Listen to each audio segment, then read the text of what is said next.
You know, many years ago, I brought a piece of music to my piano teacher, and she said to me, "I'm not so crazy about your intonation here." And I thought, what in the world is she talking about? What control do I have over the way the piano is tuned?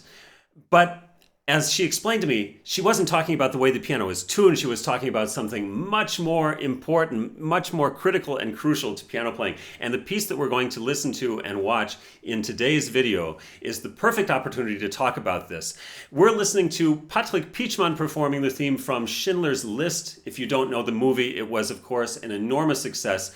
And it's hard to imagine it having been as popular as it was if it weren't for this amazing piece of film music composed by John Williams. It's a theme full of so much longing and suffering, originally performed, of course, by Itzhak Perlman, the great concert violinist. And of course, there's some special challenges when we transfer a melody like that onto the piano, which tie in with this theme of intonation that we're going to talk about today. So let's dive right in and listen to Patrik Pietschmann performing the opening bars of this theme from Schindler's List.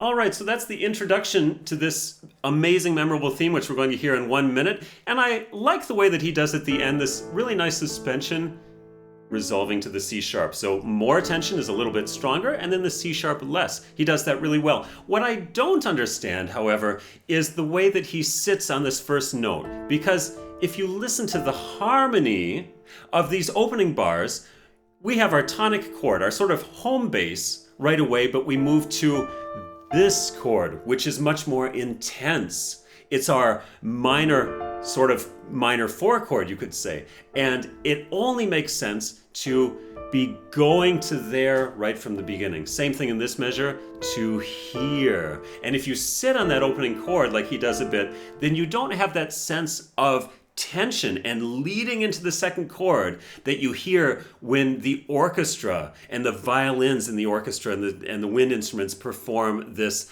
opening melody. They, of course, many other instruments are able to connect notes better than we are. And on the piano, we have to really consider where they're leading to. Now we get into the main theme of this piece, and I have a few criticisms, so let's see what we have in store here.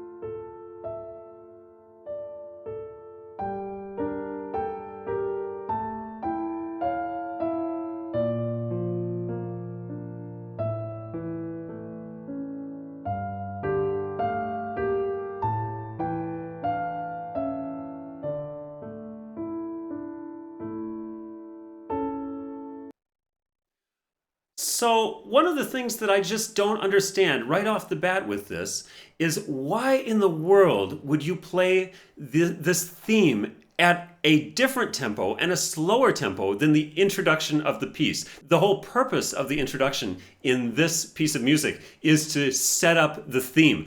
And so we get this 1, 2, 3, 4. Of course, it makes sense to slow down a bit here before the theme comes in. But once it comes in, it would make sense to play that at exactly the same tempo that you had at the beginning.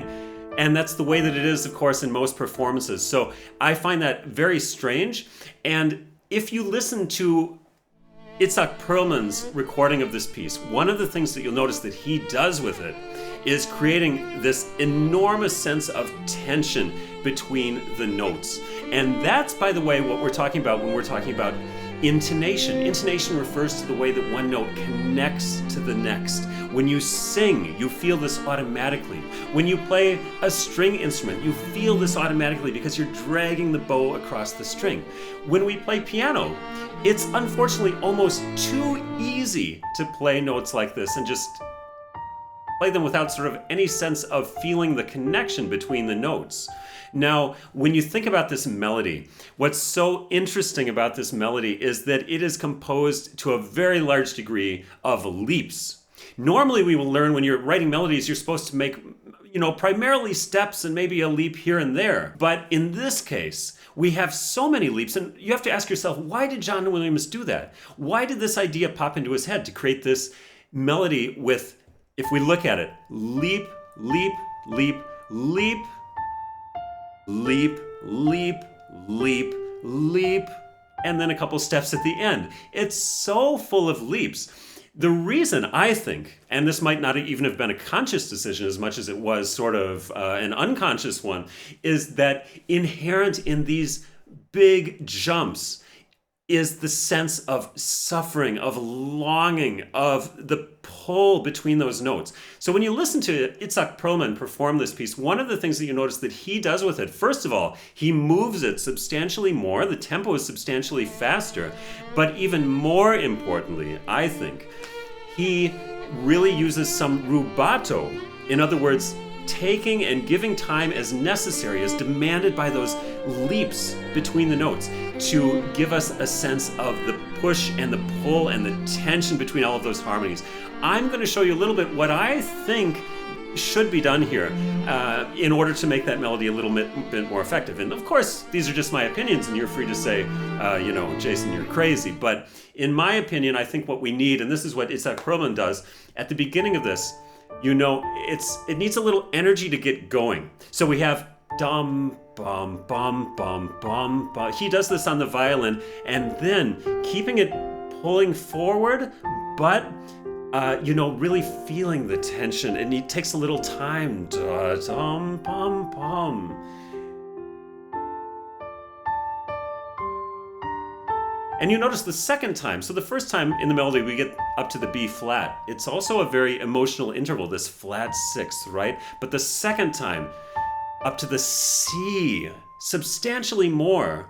And it can't be played this exact same way as the first time around. We have a greater leap. It takes more energy to get up there. And what you hear Itzhak Perlman doing in that particular place is allowing even more time for that note. So in the rubato, with the stretching of the time, I would start it slower, let it build up a little energy, really feeling the note, the tension between the notes, maybe slowing down a bit at the end of the phrase, starting again.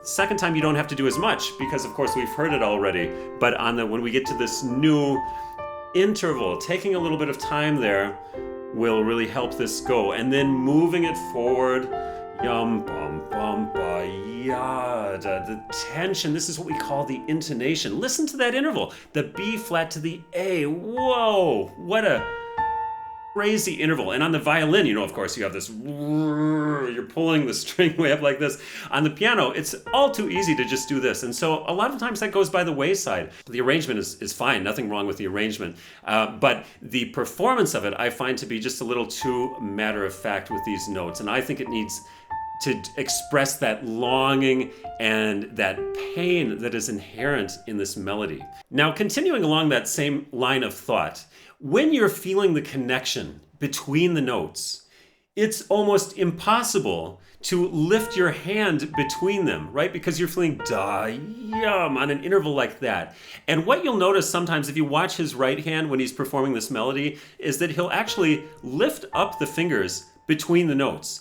And that's a big no-no in classical piano, especially when you have a romantic sort of melody like this, just full of tension between the notes. You have to connect with your fingers, even if you're using pedal, because it helps you feel the connection. It helps you be more flexible in how much pedal you decide to use based on the instrument and the place you're playing. So this is very, very important. Now we're coming into the second section, and I have to say I have a little bit of a quibble with this section in general, which I'll talk about in just a moment, but let's listen to it first.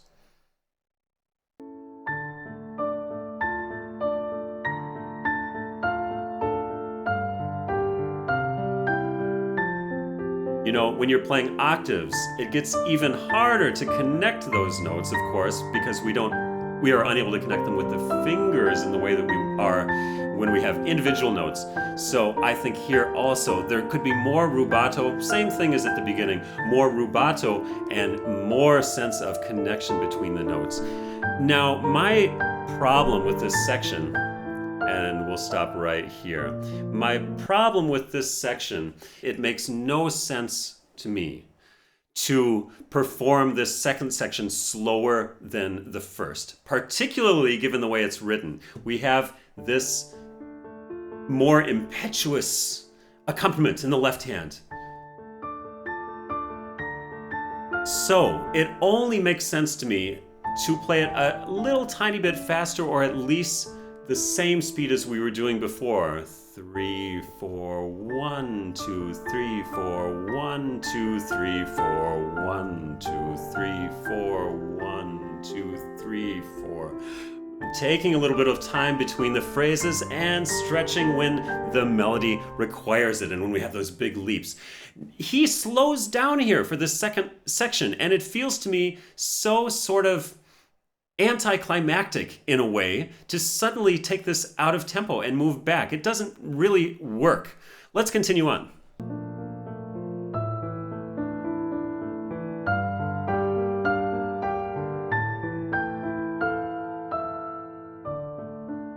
That's a nice ritardando there that he does.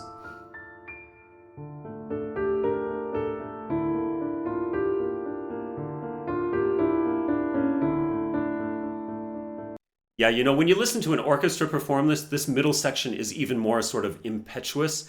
The harmony, the sense of moving forward, I think it needs to be more. And also the way this phrase is shaped. Ya-da-da-da-da-da-dum. He sort of does dum, bum, bum. It's very flat. Where is the music going to? To here and back. And so forth. So it needs to have that sort of intonation of moving into the first beat. Remember, intonation, the way we connect one note to the next. And again, talking about the overall sort of development of this piece, it would make a lot more sense to me, to my mind, if this section moved a little bit faster so that the whole piece has a sort of an arch shape to it. It's really anticlimactic to have section number 1, the theme presented, and then the version where you have more notes and the octaves come at a slower tempo, and then this new theme coming at also a pretty slow tempo. I would just love personally to have him move this a bit more. And by the way, a little bit of a faster tempo is really going to help to be able to connect those notes. When we have a lot of distance between the notes, it's harder to do that. Let's go on.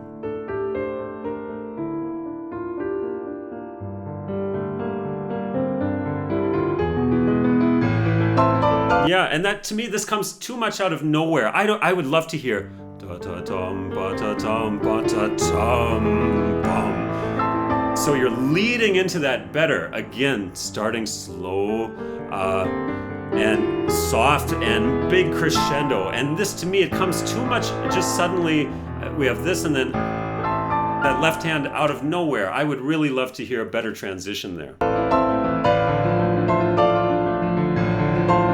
This is another issue to me with the intonation here, or the phrasing, I guess you could call it, when we have the dum bum bum. He does dum bum bum. In fact, in the score, there's even an accent on the last note here. That doesn't make any sense to me, personally, because I feel this ya-ta-tum bum ba-da-dum, ya-ta-ta-ta-ta-ta, right, coming into the first beat and then backing away again. And I think it would make these phrases have more of a shape to them. Da-da-dum bum bum ba-dum, da-da-da-da-da-da-dum. Really leaning into those and not doing dum bum bum. That to me is a strange development. Let's keep going.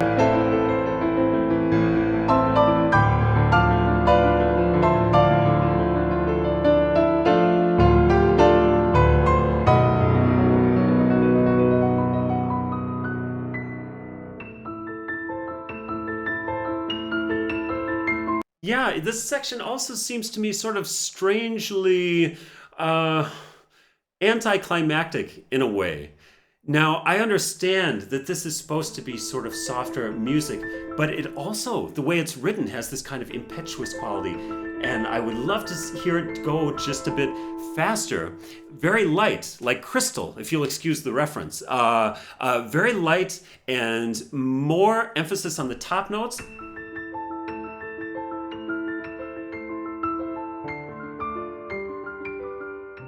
And then when we get to these next sections,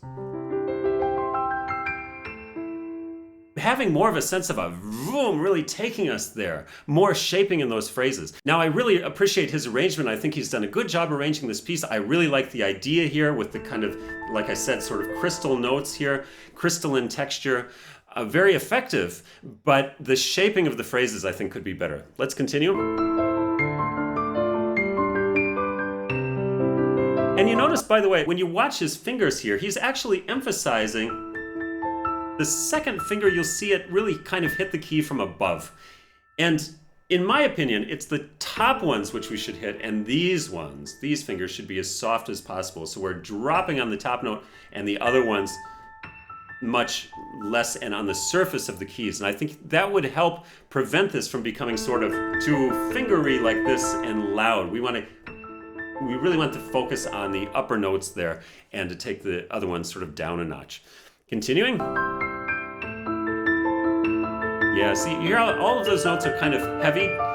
That could be a little bit more refined, in my opinion.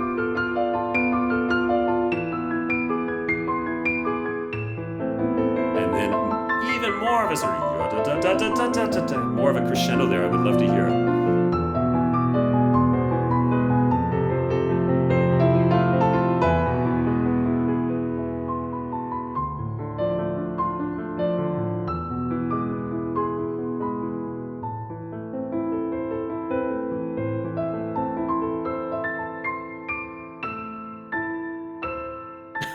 Yeah, I find it actually ironic because this is the one place where you could slow down the music, and he actually, after the ritardando, suddenly takes a bit of a faster tempo on the... Here, I would love to hear here.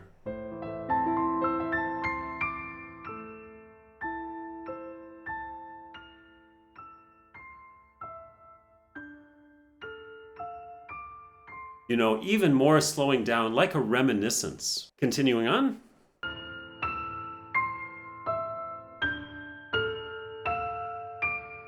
And there he does slow down a bit, and then we get this accelerando here.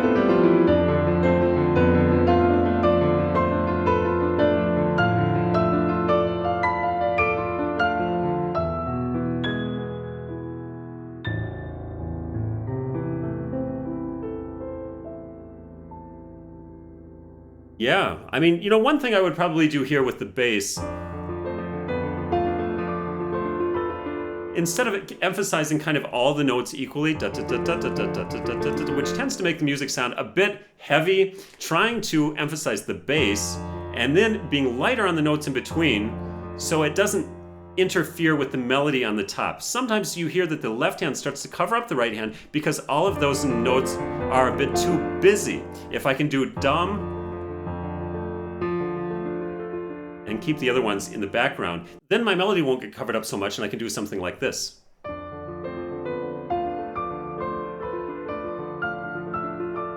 You hear how the melody there is a little bit more present, a little bit less on the inner notes. So it's really an effective arrangement. I think, as I mentioned, I would change a few things with the tempi and especially work on developing the connection between the notes, this real sense of what we call intonation when playing the piano. I hope you've learned a few things that you can apply to your playing. Thanks for listening. Don't forget to like and subscribe. See you again soon.